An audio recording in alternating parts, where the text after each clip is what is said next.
Hi friends, இன்னைக்கு நம்ம பார்க்க போற ரெசிபி ஓமவல்லி ரசம்.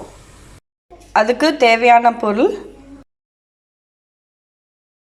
ஒரு 10 ல இருந்து 12 ஓமவல்லி இலை, ஒரு சின்ன லெமன் சைஸ் புளி, ஒரு தக்காளி, தேவையான அளவு உப்பு, ஒரு சின்ன பிட் கட்டி பெருங்காயம், 1/4 ஸ்பூன் மஞ்சள் பொடி, 1 டேபிள்ஸ்பூன் துவரம்பருப்பு, 1/2 ஸ்பூன் மிளகு, 1/2 ஸ்பூன் ஜீரகம், 5 காஞ்ச மிளகா, 1/4 ஸ்பூன் கடுகு, கொத்தமல்லி, கருவேப்பிலை. இப்போ ரசம் எப்படி பண்ணுறதுன்னு பார்ப்போம். ஒரு சின்ன பவுலில் நம்ம எடுத்து வச்சுருந்த 1 ஸ்பூன் துவரம்பருப்பு, 1/2 ஸ்பூன் மிளகு, 1/2 ஸ்பூன் ஜீரகம், 5 மிளகா வத்தல், இது எல்லாத்தையும் ஒரு 15 நிமிஷம் நல்லா தண்ணி விட்டு ஊற வச்சுக்கலாம். இது முழுகிற வரைக்கும் தண்ணி விட்டுருக்கேன். இது ஒரு 15 நிமிஷம் ஊறினதுக்கப்புறமா இதை அரைச்சிக்கலாம். நம்ம எடுத்து வச்சுருந்த ஒரு லெமன் சைஸ் புளியை வெந்நீரில் ஊற வச்சு நல்லா கரைச்சி எடுத்து வச்சுருக்கேன். அதோட ஒரு தக்காளி சின்ன சின்னதாக கட் பண்ணி ஆட் பண்ணிக்கலாம். தேவையான அளவு உப்பு, 1/4 ஸ்பூன் மஞ்சள் பொடி, ஒரு சின்ன பிட் கட்டி பெருங்காயம். இது எல்லாத்தையும் ஆட் பண்ணியாச்சு. இப்போ இதை அடுப்பில் வச்சு ஒரு 6 to 7 மினிட்ஸ் நல்லா கொதிக்க விட்டு எடுத்துக்கலாம். இந்த புளியிலையும் தக்காளியிலையும் உள்ள பச்சை வாசனை போகிற வரைக்கும் இது கொதிக்கட்டும். ஒரு 6 மினிட்ஸ் கொதித்ததும் ரசம் பண்ணலாம்.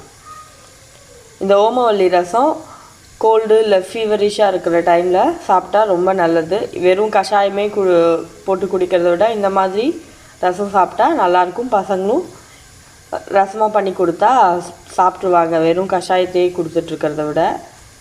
அதே மாதிரி இந்த மழை காலத்தில் அந்த மாதிரி டைம்லேயும் இதை சாப்பிட்லாம். இப்போ மிக்ஸி ஜாரில் அந்த 10 ஓமவல்லி இலையை நல்லா அலம்பி மிக்ஸி ஜாரில் ஆட் பண்ணிட்டேன். இப்போ இதோட நம்ம ஊற வச்சுருந்த துவரம்பருப்பு, மிளகு, ஜீரகம், மிளகா வத்தல் ஆட் பண்ணிக்கலாம். கொஞ்சம் கருவேப்பிலை, கொத்தமல்லி, ஊற வச்ச இதை தண்ணியோடு அப்படியே ஆட் பண்ணியிருக்கேன். அந்த தண்ணி தான், வேறு எதுவும் தண்ணி ஆட் பண்ணல. இதை ஒரு கொஞ்சம் கோர்ஸாக அரைச்சி எடுத்துகிட்டு வரலாம். இந்த மாதிரி கோர்ஸாக அரைச்சி எடுத்துக்கணும். இப்போ இதில் 1 கப் தண்ணி ஆட் பண்ணிக்கிறேன்.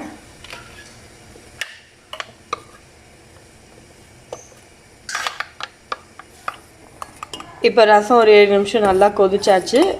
இப்போ இதில் நம்ம அரைச்ச பேஸ்ட் ஆட் பண்ணிடலாம்.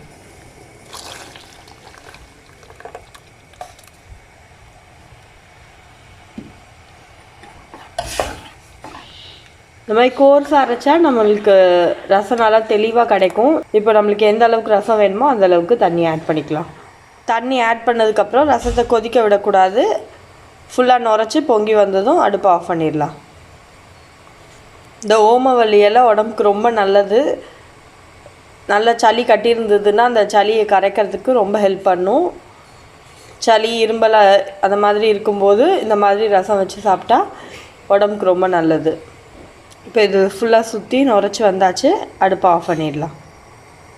அடுப்பை ஆஃப் பண்ணிவிட்டு மேலே கொஞ்சமாக கொத்தமல்லி போட்டுக்கலாம்.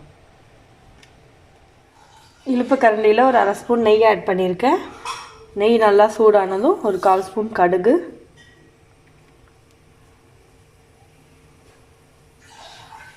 கடுகு வெடித்ததும் கொஞ்சோண்டு கருவேப்பிலை போட்டுக்கலாம்.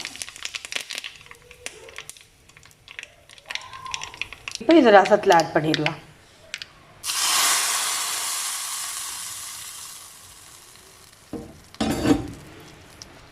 ரசத்துக்கு எப்பயும் நெய்யில் தான் தாளித்து கொட்டணும். நெய்யில் தாளித்து கொட்டினா தான் நல்லா டேஸ்ட்டாக இருக்கும். நம்மளோட ஹெல்த்தியான ஓமவல்லி ரசம் ரெடி. ரசம் பண்ணதும் உடனே ஒரு தட்டை போட்டு மூடி வச்சுருங்க. ஒரு 10 மினிட்ஸ் கழித்து சர்வ் பண்ணலாம். அப்போ தான் அதோடய ஃப்ளேவர்ஸ் எல்லாம் நல்லாயிருக்கும். நீங்களும் இந்த ரெசிபியை ட்ரை பண்ணி பாருங்கள். இந்த ரெசிபி உங்களுக்கு பிடிச்சிருந்தா எங்கள் சேனலை லைக் பண்ணுங்கள், ஷேர் பண்ணுங்கள், மறக்காமல் சப்ஸ்கிரைப் பண்ணுங்கள். தேங்க்யூ.